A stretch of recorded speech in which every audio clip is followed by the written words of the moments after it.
بصوا الترند ده، ترند البلاك شيري براوز. والله يا جماعه انتوا بتطلعوا ترندات غريبه بصراحه، بس الفاينل ريزلت شكلها عجباني فاكيد هنجربها. رغم ان الترند شكله غريب بس في ميزه يريح ناس كتير يا جماعه، بدل ما نقعد بقى نختار درجه قلم الحواجب الصح وتطلع غامقه او تطلع فاتحه، هتشدي اي ليب لاينر عندك او اي اي لاينر عندك درجته عجباكي وهتعملي بيها حواجبك ويطلع شكلها حلو. اتمنى ان يطلع شكلها حلو.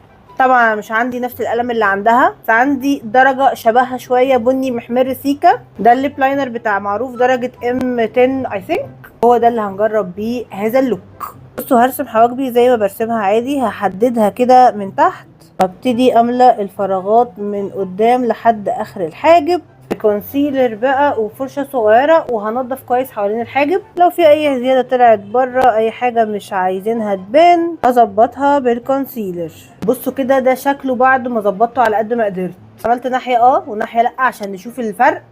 مش قادره احدد بصراحه يا جماعه، يعني هو شكله مش وحش قوي بس في نفس الوقت شكله مش حلو. هو انا حاسه اني مستغربه شكلي بيه، ممكن عشان مش متعوده على لون الحواجب كده، بس يعني خلينا نقول ان ده ترند فور فن. ما اعتقدش ان في حد في الشارع ابدا هينزل كده، بس انا مش قادره احكم عليها، هسيب لكم انتوا الحكم واكيد هستنى رايكم تحت في الكومنت.